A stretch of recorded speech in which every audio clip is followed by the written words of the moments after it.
already tapped into some content with this crazy killer female baller extraordinaire. You know, I had to hit my girl with the intro. She goes by the name of Liz. What's up, Liz? Tap into it. Oh, man. Nah, I am dead. You kill me today, Chris. I'm so tired. But let's go. So for everybody that don't know, today is Bald Head Wednesday. Now, all my NBA guys know today Liz got a bald head and she got an interview. I got no eyebrows. I got I know. You kill me. I've been sitting here like holding. I'm like, how am I gonna do this? You'll take your nap. Well, you got 12 minutes to go hard in the paint. Listen, right off the bat, people have been asking me. They've been asking me, what is Liz jamming to 2021? They want to know, what are you bumping? You got to let us know, because people know that you're into the DJing crowd. So I can't just like not ask those questions. So let's list off, what are you listening to right now? I listen to everything. I really listen to everything. Like, it depends on my mood. It depends where I'm going. If I'm going to training, it's like 21 Savage or King Von, or like hard techno if we're going to the gym to lift. On the way home, it's probably Drake, because I'm sensitive and I'm hurting after you've gone and whooped me. So yeah, it really depends. Like, what's new at the moment? I've been listening to a lot of Von. I didn't know Von before he passed, so I've been really getting into that, which is cool. Yeah, I'm trying to what would you consider your top five? Top five. What would be your top five? Drake is like solid at number one, always. Okay. I love The Weeknd. I love Party Next Door. Like, I'm just going off like what my Spotify like top last year, what my like data was. There was a lot of Party, a lot of Weeknd, SZA, Meg Thee Stallion, Nicki Minaj. Like, that's a lot of my that's my workout stuff. Nicki and Meg, they go hard for you. Yeah. Now let me ask you this, since we know you're one of the best players in the world, which one out of those top artists, who would you like to work with on the DJing side? If you had somebody that you could work with and they're listening today, because you're a superstar, who would you want to work with and why? I don't DJ hip hop stuff. Like, definitely Nicki or Meg or Drake, but like I don't DJ hip hop. I play house and techno. So it's different. It's so different. DJing rap music is so hard. And music, it's like a rave, right? It's like a lot, like so many different beats and like layers of music and rap and hip hop. But when it comes to house and techno, like it's usually just like one or two like drum beats. So for me, DJing like house and techno, it's more like meditation and like chill for my brain. And so could I jump into the crowd and like crowd surf? You're trying to get your big diesel on. You're trying to be out here like Shaq. Like Shaq, I'm trying to do it. If I'm going to do it, I got to do it. You can do it. Go for it. I got you. Send security and after you. I'm going to stay on the stage DJing, but you go do whatever you want in the crowd. That's dope. So a lot of people didn't know. If they did know about your music, the music is dope. And then when you're looking at DJing house music and techno music is like a whole different level and genre of music, but people love that music, and that music has you jumping up and down consistently all night long. Just hoop water, we in there. So here we go. We got a good question. Bring it up. Okay, it says, how has building your brand helped your b-ball career? Well, I feel like my brand is like a little bit different to everyone else. My brand ended up being my brand because I stayed true to me. When I was in like my early 20s, late teens, when I've been pro since I was 16, and I came to the WNBA when I was 19. I got drafted.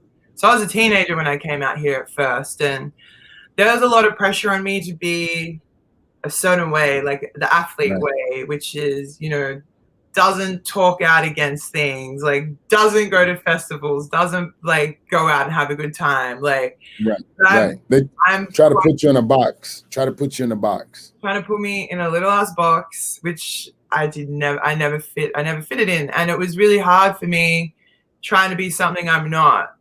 There's a lot of issues back in Australia, mainly race issues, equality issues that I was very outspoken, you know, about 10 years ago. And I got, you know, dragged by the media for being trouble and being a bitch and being this and that. But at the end of the day, I could only stay true to myself and who I am. And that's how I built my brand, is when, you know, the way of the world finally caught on, being like, oh, she's a real one. She's actually smart and knows what she's talking about and wants, you know, a better place for not only for the world, but mainly women of color coming up in no matter what field they do. My mom's a white CEO, so I've always been very empowered by women in business and power.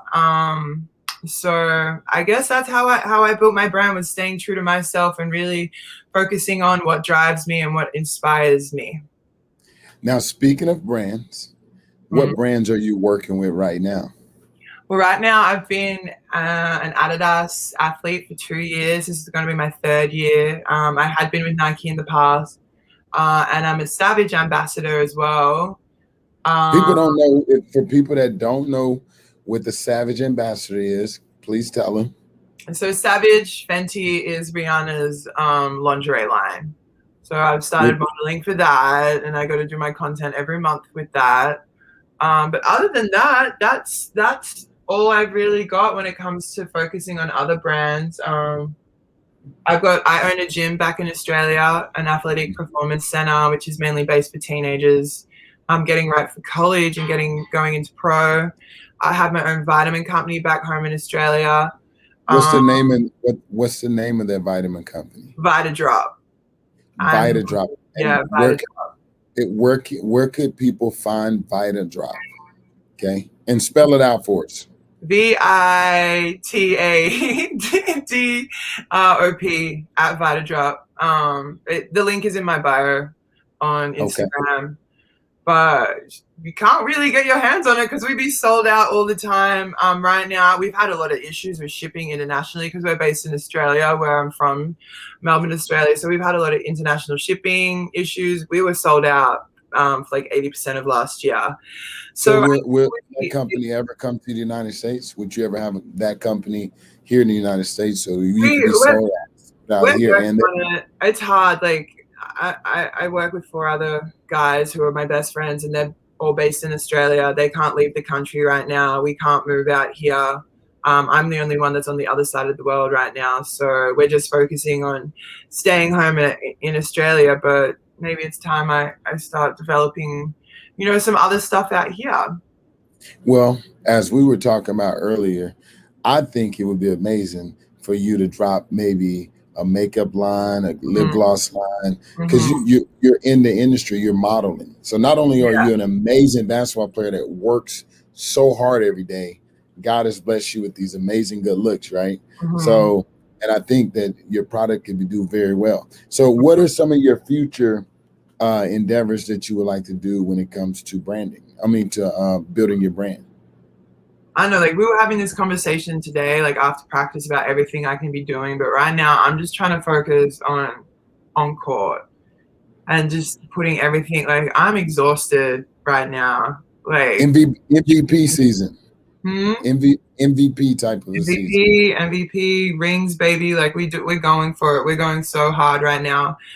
And you know, there's like a long list of everything I want to do. Like I'm about to start studying again and get my PT certificate. I want to build my own online app so people can like work out with me, get videos, like exclusive footage with me, like us in the gym, working out with my favorite people, maybe boxing, maybe me in the gym with Adam, on court with you. I love it. I just want to share my knowledge and all the great people, because I'm surrounded by amazing people. I'm so lucky. I'm so blessed. Like I got you as my mentor. Like I love it though, because I stay on you. yeah, Like I'm on you because you have so much greatness in you. So when I see you, I see nothing but greatness. And it's my job as your mentor, like I do all of the people that I mentor, is to push them to be the best that they can be. And that's what a true mentor does. They're going to push you to greatness. Now, let me ask you this, because you do a really good job of it. Amazing. We're talking about social media marketing.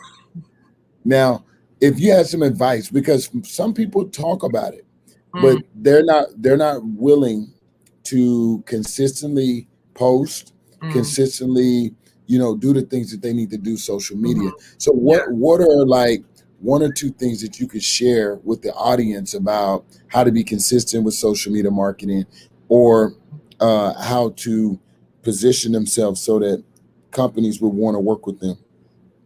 I think you first got to work out who you are and what you're trying to show the world. What is your brand and what are you trying to sell to people? So I know who I am, and I'm very lucky that I've stayed true to myself. I know a lot of people off Instagram who portray a certain look, a certain personality, and they are not who they are at all online. Right. I can't stand that. I can't stand like going into a meeting and this person is completely the opposite of what they're portraying online. So I could have a million sponsorship deals, but I am who I am. I'm not going to work with, a vegan burger company if they've got gluten in their burgers. I don't eat gluten. I'm not going to work with an energy company, like energy drink company, because that stuff gives me heart palpitations and makes me dizzy and makes me fall over. Like, I'm never going to be partnered with a, y'all call it soda. We call it soft drink in Australia. A soda company. I don't drink that.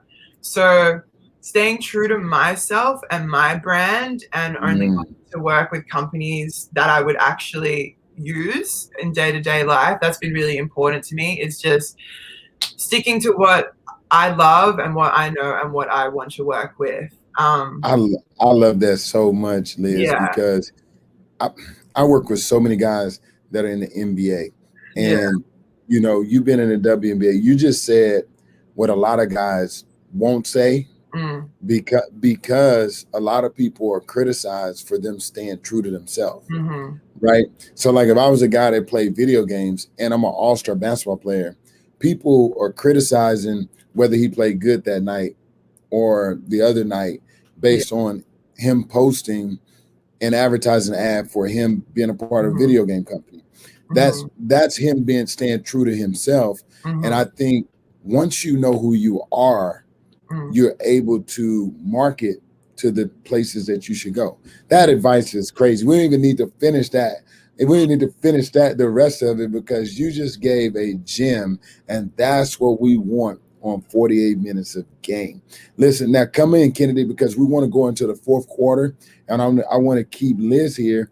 And I want to bring our other guests back. We want to start looking at questions. So let's start with Liz first with the questions going into the fourth quarter. So Liz, your favorite play, your favorite person in the world. My baby boy, it's my son. Corey says, how did you get started in DJing?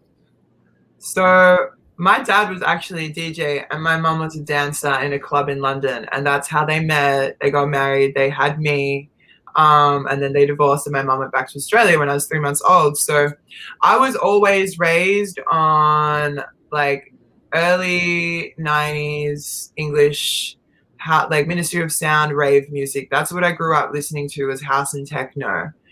And I was 15 years old when I wanted to start DJing, but I didn't have any DJ friends. I didn't know where to start. I didn't know anything. I didn't know. I had never been to a club. I started clubbing when I was 16 though, and then that's when I started making friends and getting in the scene. And I got to, I think it was my 25th birthday dinner, and my manager at the time back in Australia, he was like, I've had enough of this. You need to start DJing. I'm putting you on in a marquee. It was the Melbourne Cup, big horse racing event. It's like the craziest social time in Melbourne. Like everyone comes. It's kind of like the Grand Prix, but with like horses. There's all private marquee. It's like the biggest party in Australia. It's like the start of summer. Anyway, I ended up DJing a Lavazza tent there, and that's how I got started. That's crazy. That's dope. That's dope. I see a question over there, Kennedy, from Aaron. So let's bring up Aaron's question. Where did Aaron go? Logan, pop that question up for me, please. There we go. And it's for Liz, right? It's for Liz. Okay. Basically, what he asks is, it says, do you feel like the WNBA is underrated? Oh, that came from Kennedy. Who do I feel is underrated in the WNBA? No. Do you feel like the WNBA is underrated, meaning that there's not enough exposure or people are just sleeping on the WNBA? Girl, y'all been asleep for the whole 16 years it's been around. I was asleep. I didn't know it existed until I was like 15, 17. I've always grown up in like my own little bubble out in Australia. Like I watched a bit of NBA growing up, but that stuff's always on at like 3 a.m., 4 a.m. for us back in Australia. So yeah, I didn't really know about the W until I was in it, until I was getting ready to get drafted or watching like Lauren and Penny in the finals. But I've grown up, no matter what I've done, I've been put down for just being a woman, just trying to do whatever, you know. There's a lot of men with a lot of, you know, ego issues, and it's hard for them to watch women do what they would love to be doing. You know, right. Life is the best life in the whole world. I wake up, I get my coffee, I drive, I spend an hour, 2 hours with you. I go drink my smoothie, drive down the road, work out with Adam. That's my day done. I come home, sit on the couch, watch NBA, get inspired, do it all again. I live the best life. So let me. I'm not gonna let you skip over that you watch NBA because a lot of NBA guys don't understand that you are a hooper, right? No. This is the thing. A lot of NBA guys do know. A lot of guys be watching. A lot of the NBA guys got our backs. Yes, because you're a hooper. Like you'll hit me up and you'll be like, "Yo, did you see that move?" Yeah, I'll be telling you all the time. Like, yo, did you see that? I'm like, what? He's like, yo, his footwork was crazy. Yeah. So you actually love the game. We got a question from Tony. Can I say one thing? Yeah. Working with you has made me love the game even more, though. Oh, that's amazing. That's what I'm talking about. Now that's motivation. I was saying this yesterday. Working with you makes me look at the game differently. Like I wish I had a skills coach like you when I was like 16. Oh wow, that's amazing. I'm 29 now, and I've got you. Like, could you imagine? That's the impact. That's the impact that I want to have on people's life. That's my legacy, is to make people just enjoy and develop and be pushed every day. So that's amazing. That's hugs from me to you. Nothing but love for you. You inspire me every day. You push me to be better every day. Like every day. On the court, off the court. My big bro. That's why he's the master trainer, though. You know what I'm saying? That's why he's the master. We do have another